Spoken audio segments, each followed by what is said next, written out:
Saturday, October 14th. Me and Easton are hunting this morning. I'm up in the tree. Easton's down below me there. We've had an action-packed morning. I've been trying to do an interview for the first time here. It's almost 8 o'clock and we've had deer around us ever since it's gotten daylight. We've had a bunch of does. Does and little bucks running around. I ain't been able to get a whole lot on footage. They're chasing. It's early and they're already starting to chase. I heard a big buck making a scrape over here down in the draw. I wasn't able to see it, but Easton said he's seen it come up out of the bottom there and come across, but he didn't come our direction. So we're gonna sit tight here and maybe hope another good one comes through here. So far, the majority of it's been smaller bucks and does, but I could hear them antlers making that rub and scrapes earlier there. I don't know if he was making a rub or making a scrape. I thought I heard him pawing the ground, and then I heard his antlers. He sounded like a pretty good sized buck. But we're gonna hang tight here, and I'm gonna try to get as much on footage as I can, but the majority of them's been out of range. They haven't really been within bow range, so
staring at us. Two more deer come from over there, and we're coming this way. And that little buck started chasing them. I know. And then he come back. Then he come back and chased her. I know. And it disappointed me severely. I wanted to watch it. I was thinking about shooting that doe there for a minute. There's a gold rod right there too. Is there? Right there. Well, we probably won't see them deer again, but let's hang tight a little bit longer and see if another deer may come in. Let me show you this one. You don't even have just look there. No. Sit down. Right there. We'll show them in a minute. Sit down. You never know when one may be watching. I don't know how well y'all could hear Easton right there, but things got hectic there for a minute. We had a bunch of deer come through, a bunch of does and little bucks, and they were chasing. Well, they kind of went away, so I did my interview. And I don't know if I finished my interview or if I was I was just about finished with it. I heard them come running. So I threw my phone down and grabbed my bow. And they all come running right here within 5 yards of the tree, and Easton's sitting here at the base of the tree. It got really exciting for him. And anyways, most of them ran past us and stopped. Well, there was a little fawn that stopped right here next to Easton. Well, he seen it, or he or her had seen Easton. It started blowing like crazy. You'll probably be able to hear it on the GoPro footage, but I had my GoPro on, and that little fawn was just over blowing its head off, and it was kind of good because it blew so much that the mama deer, she kind of started to ignore him, like, oh, you're just freaking out for no reason. But I didn't know. I could see her there behind a little bush, but Easton said she was staring into his soul. So there's some deer. There's some more deer up on the side of the hill.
All right, guys, we're back at the truck.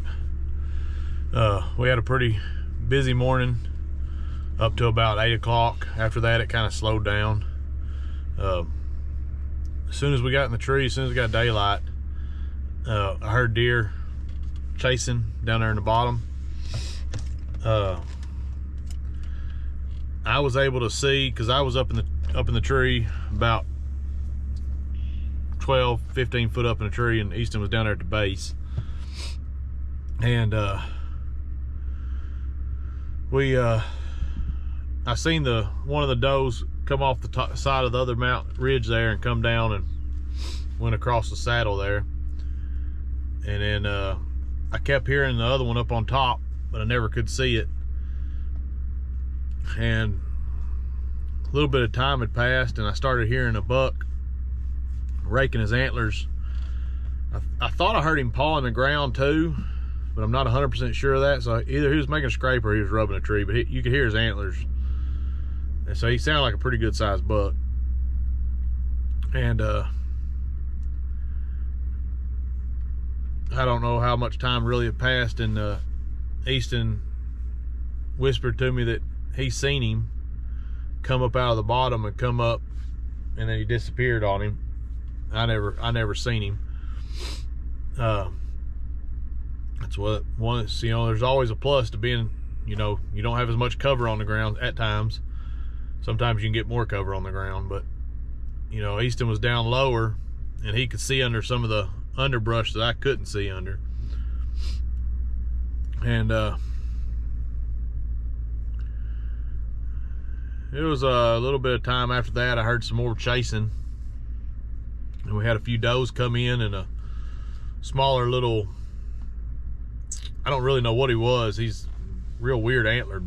I don't know if he's a little forked or 6-point. Just had his antlers were pretty weird looking. So yeah, he come down the hill grunting and carrying on, and got to chasing the deer around. Well, I thought they'd moved off, and that's why I tried to do my interview. And I don't know if I'd finished the interview or not, and I heard some more commotion. I threw the phone down, grabbed my bow, and that buck chased them does right over the top of Easton. I mean, Easton had them right up on him. Like a yard away. Yeah, they were right there on him. And they stopped right out in front of us, and a little fawn froze right there next to Easton, and of course it seen him. And then the mother, it saw me, and we had a stare down, and it just stared into my soul. They do that. And then the small buck came down, scared that doe again. And then when... Did you get to hear him? Did you hear him snort wheeze? No. Right before he chased that doe, he snort wheezed at her. That... Did you hear that? Yeah. That was a snort wheeze, and that's what he was doing. I don't know why he did it to her, but he snort wheezed at her right before he started chasing her.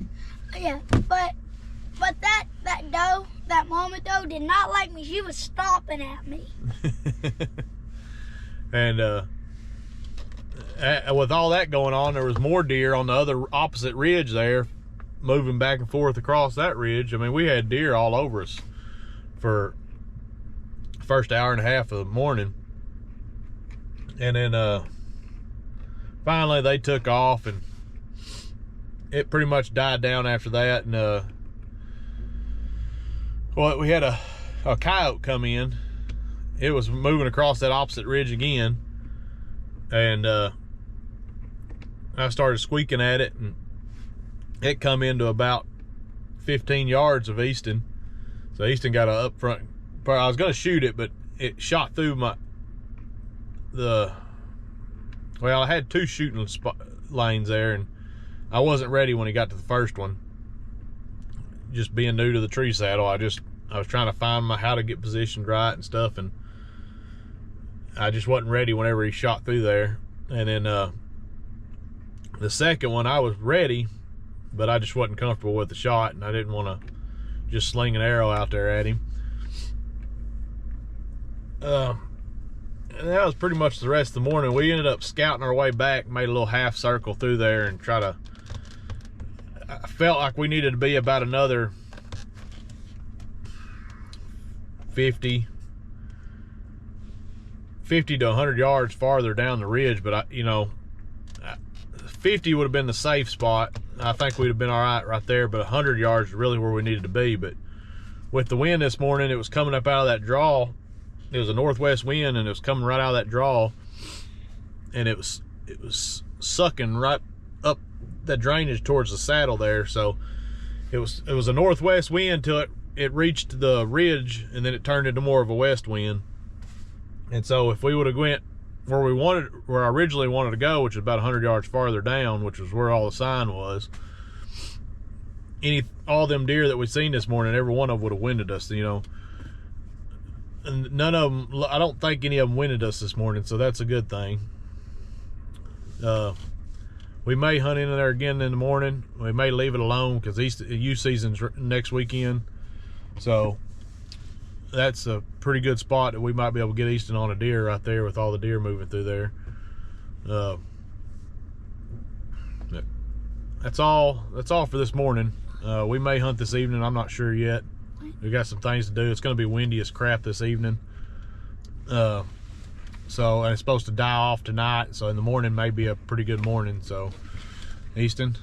Most likely, if we do go in that spot again, I'm probably going to try to shoot that small buck that came in. No, we're not picky when it comes to a first deer, are we? No, but I want an antler. Well, we'll try to get you a buck. But thanks for joining us this morning. Please like and subscribe and hit the notifications. What he said. Y'all have a good day. Thank you.